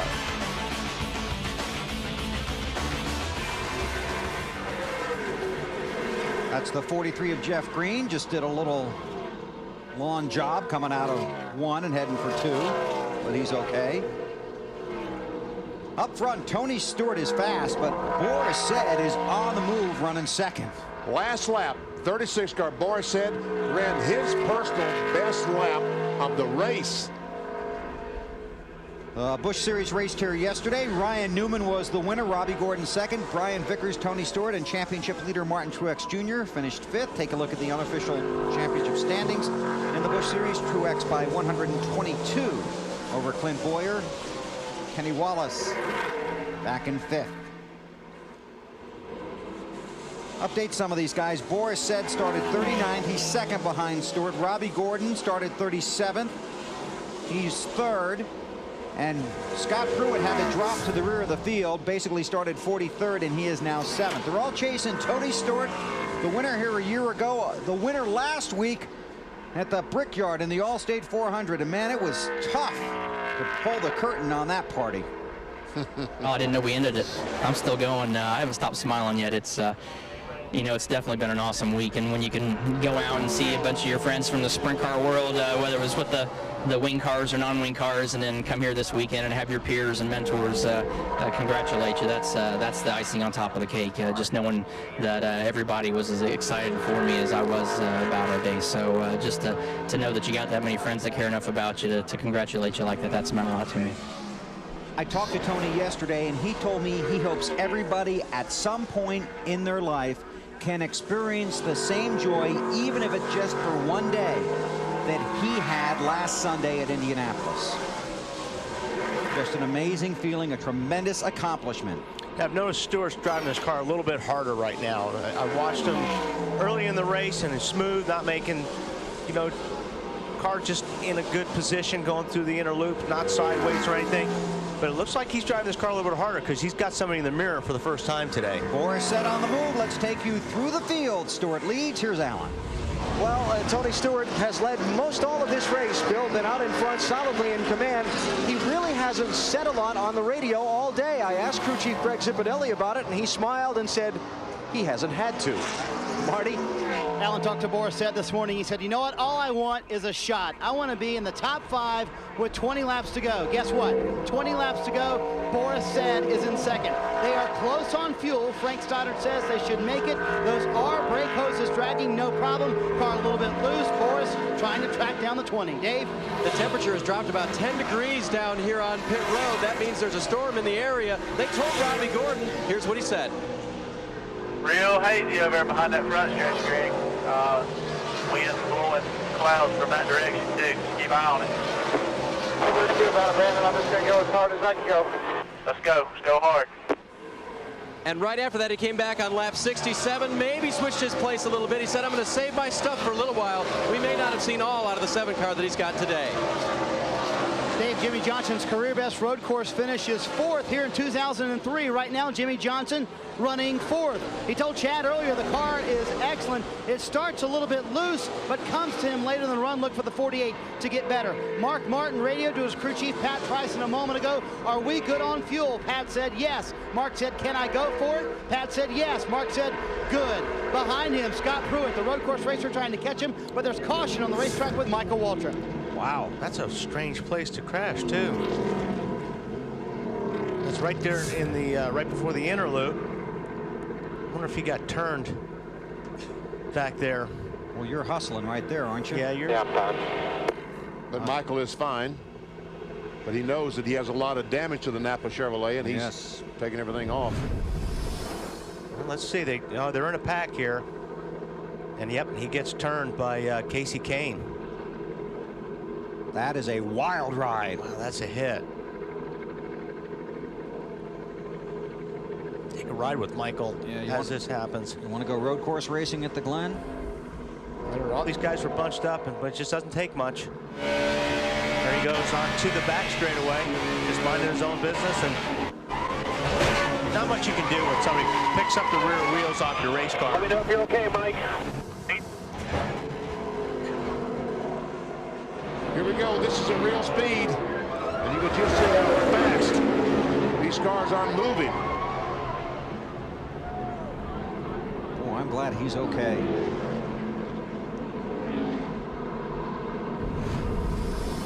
You don't really comprehend how fast you are on these road courses. That's a hard hit for Michael Waltrip. Under caution at the Glen, less than 20 to go. The finish is going to be something. Here's our Team Tylenol safety fact. The inner loop here at the Glen was added in 1992 to help slow the cars before they made that right-hander into the downhill sweeper turn. You know, now they start stopping in here, but before that, they came all the way down here and probably had another 15 miles per hour at least, and had some terrible crashes going into that corner, and that's when they install this inner loop. You think they're pumping the brakes now? Yeah. We were really pumping the brakes then. And of course, some guys aren't using the road, the pavement there through the inner loop, and our camera has an inverted view. Again. Yes. Let's check on a race strategy down on pit road, AB. Well, this is Greg Zipadelli. Greg, I don't think I've seen even a minute of excitement in this pit all day. Everything seems like it's going according to clockwork. Good to plan? Yeah, we've Home Depot Chevrolet's been good. Tony's been awesome. We probably didn't mind these cautions. We had ourselves a little bit of a cushion there, just kind of riding as hard as we can. You don't know how hard Boris is going. You got Robbie Gordon behind there. You know he's a good road racer. Not feel a fuel raindrop, so either maybe we'll just get a big dumping on us and it'll all be over, and we can all smile, or we're going to have to hang in there another 16 laps and see what it'll bring us. All right, good luck in these final 16. Marty. Alan, Frank Stoddard is the crew chief for Boris Said, and all he said this morning was he wanted a shot. You've got him in position. Can he pass the 20? Well, it's hard to say. The 20's been awful strong all day. We've had to use a lot of Centrex car up getting to the front. You know, to come from 41st to the front is just a testament to these guys. Great pit stops, pretty good strategy, and a great little driver in the car. So this is what we wanted, you know, and I mean, the best road course driver probably in NASCAR right now is Tony Stewart, and you know, we'll find out who's going to win it. He said, I don't know if I have enough to pass the 20, but we're about to find out. Dave? Greg Irwin makes the calls for Robbie Gordon. He's got to make the call now. He said he'd been conserving a little bit. Can he get around the 36 and 20? We're going to look and see. We got about 18 or so laps to go. Robbie's been doing a terrific job today in his Jim Beam Chevy, and we had to play a little conservative on the first stop there on fuel. We really didn't know what we had, but our friends at Menard Engines there have really picked up their program, obviously on fuel mileage and reliability, and it's starting to pay off. We just hope everything holds together and we can make it to the end. A big carburetor movement that has made this car better this weekend. Matt? Dave, right before the caution, Ryan Pemberton told Joe Nemechek, you're good to go on fuel, go all out. That 12-second deficit you were back from Stewart's gone now. Does your man have enough car to get up there and fight with him? I mean, I don't know if anybody's been able to catch Stewart all day. You know, I think we've got a great car. We've got the ability to run up there with him. Our teammate, Boris Said, he's up on the wheel.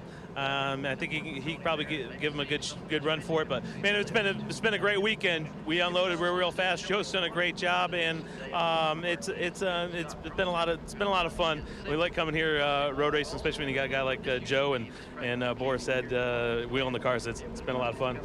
It has been a lot of fun. 3 times Joe Nemechek has finished second here in NASCAR competition, Busch and trucks. Maybe he'll get another second today, or even better than that, his first road course win here. Thanks, Bill? Matt. Ron Fellows will be the lucky dog. He'll come around. Tony Stewart continues to lead under caution. Take a look at the Napa field summary here at the Glen. 7 leaders, 9 lead changes, 6 cautions. Are we done with those? That's the big question. No. Jeff Burton is out of the race. Travis Kvapil and P.J. Jones are off the track. Greg Biffle has returned to the race. Well, the final test for the all-new Ford Fusion in NASCAR was a recent wind tunnel test. Now the Fusion is ready for the Ford teams to start building in 2006. Greg Speck with Ford says that getting the cars early is a tremendous help. By getting the car approved early on, it gives the race teams as much time as possible to learn how to make the Fusion work on the racetrack, and it'll give them the greatest possibility to come out of the chute at the beginning of the season with a really good race car and hopefully win the first race of the season. Field's coming to get the green. We're about to see how deep you can or cannot drive a car into turn 1 at Watkins Glen. Because I'll guarantee you, Boris Said and Robbie Gordon are going to be driving as hard as they can, as far as they can in turn 1, because this is their best opportunity right now. On a restart, going into turn 1 to pass. And they are road racing experts, 2nd and 3rd place car. They do this for a living. And they're here for one reason today. To win, and win only. Tony Stewart has the championship in mind, although he does want to win badly.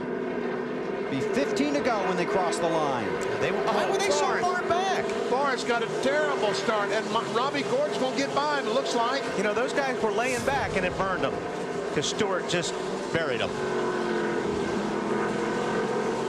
Oh, almost some contact between those 2 cars. I believe there was some contact there. Pruitt gets around Mark Martin. There might be some more. Michael Waltrip treated and released from the infield care center. Ryan Vickers and like Jeremy Mayfield side by side. Casey Kane at 9 car, and Jeremy's teammate right behind him. Here comes Junior. The 8 car driving in there. See, you can go through there side by side, Bill. Yeah, you can. Junior did it. He even came out. And that's the key. It's a good move by Dale Earnhardt Jr. in that 8 car. We're going to find out how good Robbie's car is right now, aren't we? Stewart leads. Robbie Gordon chasing in the 7 along with Boris Said in the 36. There's Tony. There's Robbie. Here comes Boris. Very disappointing on the restart for those two. I guess I know they were laying back trying to get a run on Stewart, but it worked against them. Tony got a great restart, and those guys didn't even have a shot at outbreaking him. Joe Nemechek looking to make a move down the front stretch into 1. Wow, there's a block. Yep. Got to be Rusty. Yes. That car gets very wide. We watch the race. Check in with Marty. Michael Waltrip out of the infield cash center, and as you said, Bill, that was a big hit on the driver's side. You okay? And what happened? I'm fine. I guess the boy in the 9 didn't give me 1 inch. I look forward to the day that he needs an inch. That's 4 times I've gotten wrecked going down the straightaway this year. 4 blown engines and 2 blown engines and 4 flat tires, and that's out of 22 races, Matt. Tells you, Marty. That tells you how good of a team I got. I got the best crew ever, and I just keep having problems. Very sorry about that. They had just gotten them in the position they wanted to be, but they're going to be out of it early today. All right, now then, Robbie Gordon. Whoa, look at these guys out in the dirt. Jamie McMurray. Wow. He was definitely doing some dirt tracking back there. You know, those guys coming out of the medical center, sometimes they really don't want to talk to you, but most of them are really good about it. Last week at the Brickyard, Ricky Rudd came out of the care center and got away before we got him. He reported that he declined our invitation for an interview. That wasn't the case. Ricky was just able to get away and then made time for us later. So we thank him for that, and we thank Michael Waltrip for talking with us. Scott Pruitt, the 40 car, gets by Jimmy Johnson. Goes up to the 4th position. Let's pay off our singular wireless pole.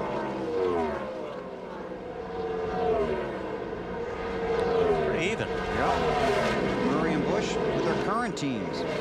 Did you vote in that, BP? No, I didn't vote. Okay. Because I don't have a clue. We knew that. Oh, you meant on that. On that, yeah. Well, somebody's been there. I guess that was McMurray that left all that dirt back there. Last lap, Tony Stewart ran his fastest lap of the day. And so did Robbie Gordon. That's right. See the championship standings as of right now. It's Sadler getting back into the top 10 after 5 disappointing weeks. But a lot of guys have had trouble today. Dale Jarrett has fallen out of the top 10. Biffle's had problems. Bush has had problems. Jeff Gordon is running back in 20th right now after a tire issue here. Elliott Sadler sitting there right there in 12th spot, 38 car. He needs a little bit of turnaround. Well, he sure does, Wally. He's got a good run going here. Those guys have had some great runs and just bad luck.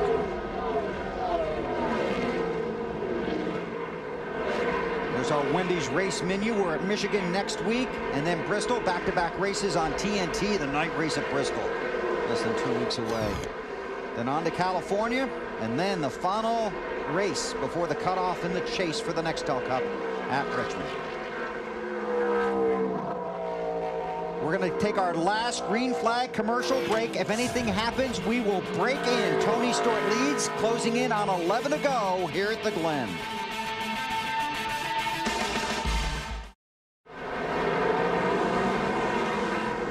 Back here at Watkins Glen, Kyle Busch with an experience trying to get through turn 1. But he recovers, is okay, rejoins the race. Caution flag does not come out. Alan? You guys have heard the term wheel hop before, right? Yes. Kyle has been fooling around and I should say be frustratingly dealing with wheel hop. And then you see what happens when you get the wheel hop. That's when the rear wheels jump up and down. Got a feeling like driving across a railroad track. Exactly. Right? And the only way you can get it to go away is just let off the brakes. Well, there is another way. Hit some. No, you hit the gas. Hit the gas. But then you're going way too fast. But you got to tell your head to do that when you're trying to slow down. Go ahead and hit the gas while you're wrecking. Good luck. Stewart leads. Robbie Gordon second. Mark Martin and Rusty Wallace. Let's see. Boris said just ran his fastest lap of the race. Yeah, about 0.3 of a second faster than the leader that lap. But unfortunately, he's got 3 seconds to make up and just 9 laps to do it.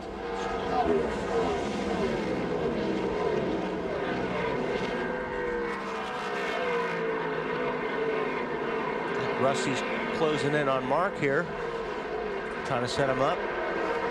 Battle for the 6th position. Joe Nemechek right behind those two in the 01 car. Check out speeds at the line next time by.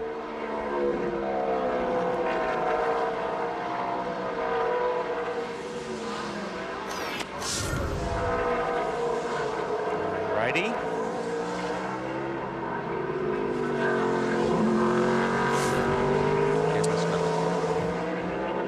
Well, I think, let's see. I'm going to blame it on the camera in the interview. It looks like Robbie's closing in a little bit on Stewart, but not enough. He was fastest last lap by a 1/10 is all.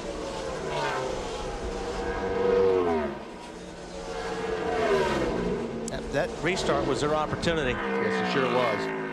I tell you what, Robbie Gordon has been, this has been a great run for him. This team needed a great run, and today it's going to do wonders for this team the rest of the year and next year and on into the future.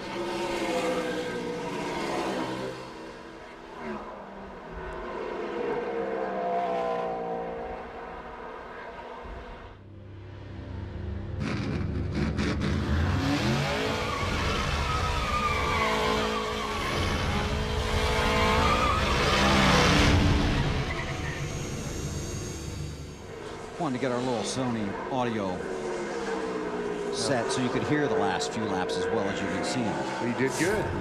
Because you can feel the race like never before in 360 degrees of full surround sound. Get ready to hear the big picture, because the only way to experience the full impact of HD is with NBC Sports and Sony HD. He looks good in HD today, doesn't he, that 20 car? He's looked good for the last couple of months, really. He stubbed his toe at Pocono a little bit. Didn't win. Could have won at Chicagoland. Could have won at Chicago. He leads, less than 7 to go. Let's see if we can sneak through the top 10 in the field. Alan? Well, when you talk to Tony Stewart about this run that he's been on, he's won 4 of the last 6, could make it 5 of the last 7. He says, I'm just driving the race car. You have to talk to Greg Zipadelli and the crew. You asked Greg about it. He said, we went back to our old way of testing. We had tried some new things, went back to a previous testing ritual we had before the New Hampshire race. I guess it's working out pretty well for them. Dave? This morning I asked crew chief Greg Irwin if he was impressed with Robbie Gordon's run from 22nd to 2nd yesterday in the Busch Series race on their final run. He said extremely. In fact, we liked the setup on that car so much we built shocks and put springs on this car that were exactly the same. Braking package the same as well. One of the reasons the 7 is running so well. Marty? Dave, this is shaping up to be a career best day for Borisset. He's running in the 3rd position.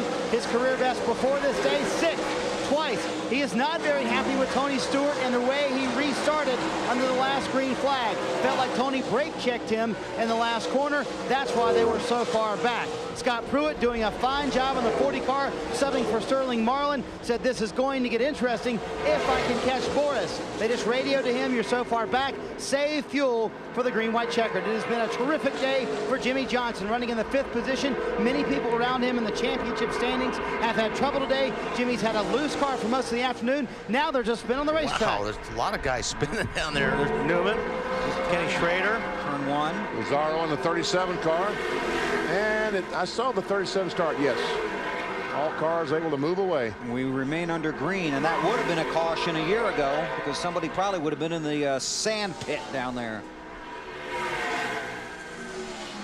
Would have been like Benny on the 17th hole, stuck in the sand.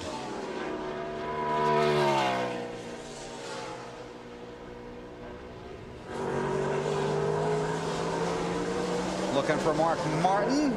Let's pick up where we left off, Marty. Bill, you need to correct yourself. Usually I'm the one stuck in the sand. Remember, I'm the one who's always in the sand trap. Mark Martin has had a very fine day. He's kept it in the fairway all afternoon long. He's had 17 starts here at Watkins Glen, and only twice has he not finished in the top 10. It's going to be another top 10 day for Mark. Alan? I have the feeling Rusty Wallace's comments after this day is done not only will revolve around this being his birthday, but this being a good points day. A lot of the drivers that he's racing for positions in the middle of the top 10 in the Nextel Cup standings have had troubles today. Rusty may be going to gain a little extra room for comfort over these final few races to Richmond. Matt? The guy chasing Rusty Wallace down right there in the Army car, Joe Nemechek. Now 3 times he has finished 8th here at Watkins Glen. Ryan Pemberton told him about 5 laps to go. Go all out, do all you can. He's trying to hunker down and chase down that 2, Alan. Well, another top 10 finish on the way for Brian Vickers, running 9th right now. Vickers finishing 3rd at Indianapolis a week ago. His crew chief Lance McGrew says their season began to come together around Memorial Day weekend, and they're really on a roll. It's only a matter of time before they win. Marty?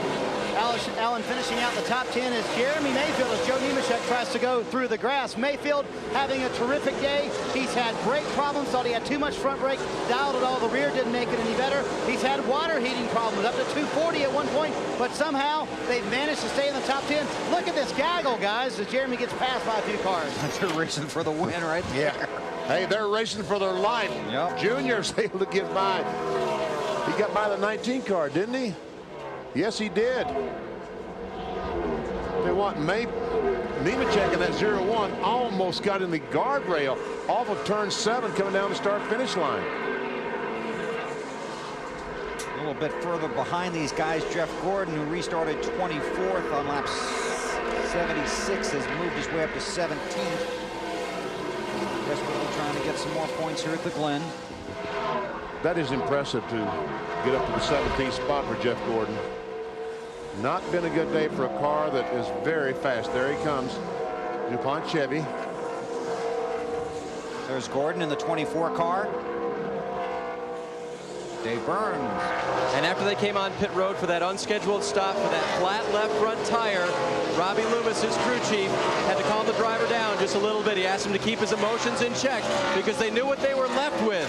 About 30 laps remaining in the race and only cars to pass on the track. A very difficult place to pass and poor track position. Jeff has been working his way back up, restarted outside the top 20, and BP is now up to 16th. Very impressive, Dave.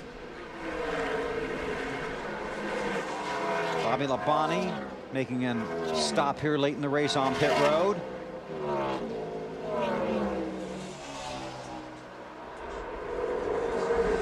Tony Stewart chased by Robbie Gordon and Boris said it's going to be a hard man to catch. 2 to go this time by. Well, his 20 car just looks so good. It looks like he's driving around the car, around the racetrack with, oh, caution flag, caution. We could see green, white checker. We could see going into overtime. Wow. What will that do to fuel mileage of these guys? And here we have people in the sand trap. And that one of them is Kurt Busch. Yep. And the 50 car, Jorge Getters. Right. You're not getting out of there without some help. That's up in turn 6 and 7. Now that looks like Snyder. Well, when they push, Bill, when they push Bobby Labonte right by me, a huge puddle of oil as he went by. Clearly an engine failure for him, but perhaps some oil on the racetrack. That's what made these guys wreck. Wow. Watch at the top of your screen.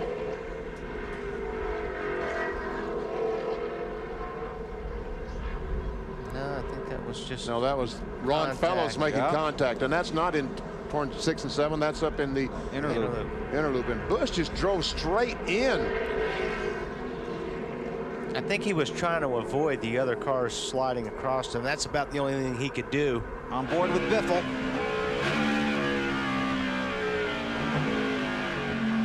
Steven's ready.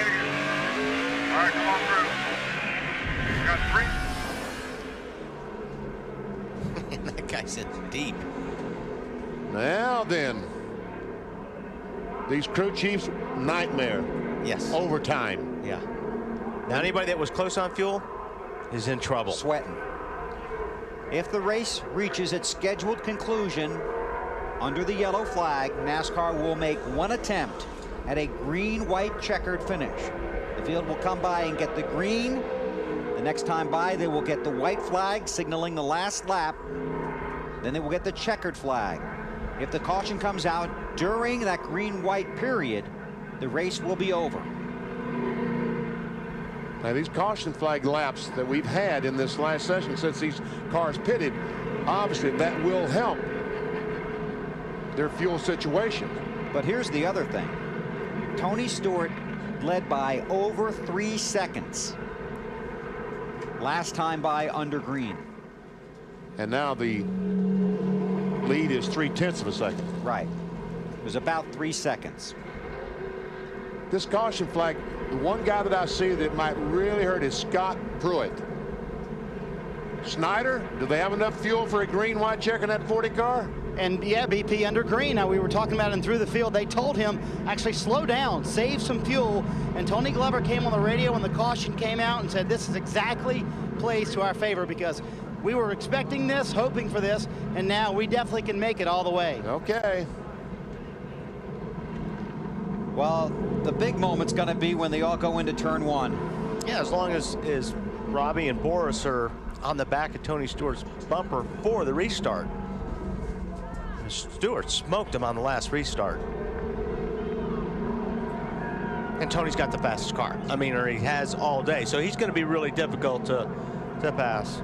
Is there something wrong with the 20, Matt? Well, Wally, a lot of conversation on the 20 radio now. Up on top of the pit box, Zipadelli is talking to Jason Shapiro, Scott Deal, and a number of people on the Home Depot team. Tony said on the radio that the alternator apparently has gone south. He's turned all the fans off, and he's talking about switching batteries. Wow.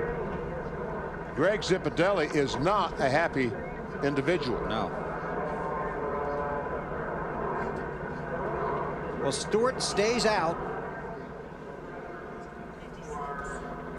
We'll watch this field under caution. When we come back to Watkins Glen, a green-white checkered finish. Hang on tight. We're under caution at Watkins Glen. We are working lap 90. That's the scheduled final lap of this race, but the field will go green-white checkered. They will get the green next time by. Tony Stewart is the race leader. An update from Matt Yoakum. And here on top of the pit box, Greg Zipadelli getting ready to call the restart. A lot of conversation, Zippy, back and forth between yourself and Tony. Where does everything stand now? Well, it looks like we've had an alternator quit the last 8 to 10 laps that we've run here. We have no brake fans or anything. He's had them off. Their lap time's been fluctuating a little bit. We could see our brakes getting hot, but we've had some alternator problems. The guys have been working hard and trying to get it fixed. We have just switched the second battery, turned the air condition, and everything else off except for the brake fans. We'll probably need them here, these green-white checkered. So we'll keep our fingers crossed and see what old smoke can do. Bill, it's shaping up to be a spectacular finish. It is, Matt. If he has a brand new battery, he's fine for 2 laps. Yeah, even with no alternator. Take a look at the last restart. Tony Stewart in the orange car in front of Boris Said. Yeah, now Boris said that Tony had brake checked him. He didn't brake check him. He just smoked those guys on the restart. That's all there was. On board with Boris, coming to get the green last time. He pulls up right behind Tony Stewart. It sounded like he might have spun the tires a little bit or something. Yeah, he didn't get brake checked. It didn't. The car did not take off. 5-7. One attempt to get a green-white checkered finish. Dave Burns. The 7 car of Robbie Gordon has been on the radio to his crew chief. He said, wow, this is going to get interesting. Crew chief radioed back. This is where you get to make the corporate decision. He meant what you do with the company car going into turn 1. Marty?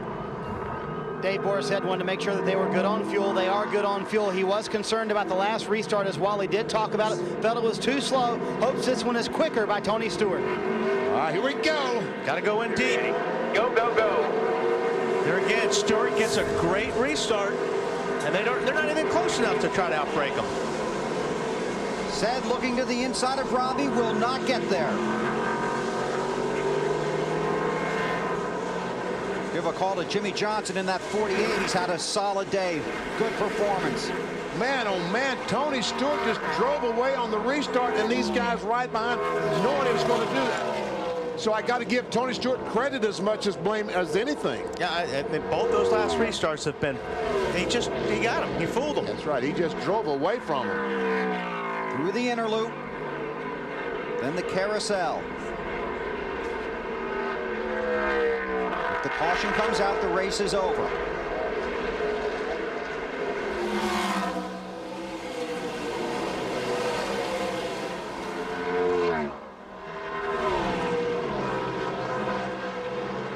Stewart's okay with that battery? Oh, yeah, I think so. Fresh battery should last for a couple of laps. Especially with everything off. Out of turn 7 to the pit stretch. White flag, last lap at the Glen.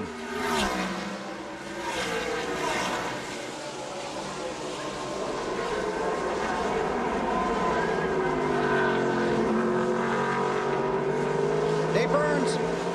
Robbie Gordon radioed his crew, no way we're going to make it. We're done. I don't know if he meant he's out of fuel, if there's no way he can catch the 20. And no, he's not catching the 20.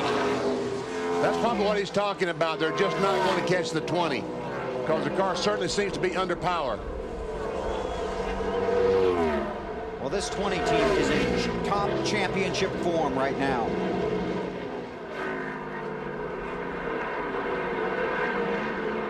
Off the win at Indianapolis a week ago. Headed for victory lane here at Watkins Glen. To Michigan next week and then Bristol. I mean, in 2 laps, he has pulled out to a 2.5 lead on really good drivers and race cars. Won at Sonoma earlier this year. Tony Stewart, the new road course king in the NASCAR Nextel Cup Series. Sweeps off of 7, makes the right-hander. He can see the checkered flag now. Tony Stewart goes back-to-back and wins at the Glen. Talk about dominating.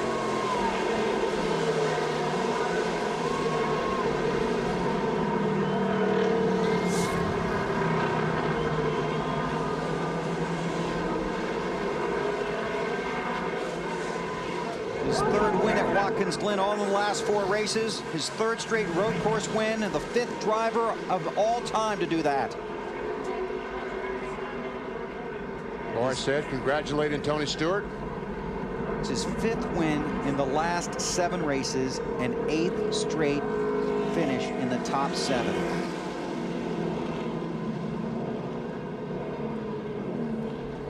Well, Matt, sounds like time for another party. Sure does, Bill. Zippy, dominating win last week, special win, but this has to be special knowing what a dominant car this team put together for Tony. Oh, man, I'll tell you, I don't know what to say. I'm just proud of all these guys, proud of Tony. Home Depot Chevrolet was awesome this weekend. We came up here, we had a great test. We've had an awesome couple of months. It's kind of last 10 weeks. It's kind of like a fantasy. I hope it lasts another. I think I got 14 more weeks of it. So I'll keep praying. The good Lord, he's been shining on us, and everybody's been working hard. Smoke has been just fired up, man. I mean, I haven't seen this guy this focused, and it's fun to be around in the 7 years. I can't say enough about him and all these guys. So just. I don't know what to say. This team is hitting its stride at the right time as the chase continues to approach. Yeah, like I said, we got another long stretch, so we need to be able to maintain it, keep our keep our chins up, and don't get complacent because things are going so easy. We need to work even harder right now, I think, so that we don't fall behind because I know everybody else is gunning for us. They scored their 5th career NASCAR Nextel Cup road course win, 2 off the all-time record, Bill. Chevrolet congratulates Tony Stewart in the 20 Monte Carlo on today's win. The defending manufacturer's champion takes win number 568 overall. Chevy, the revolution races on, and so does Tony Stewart.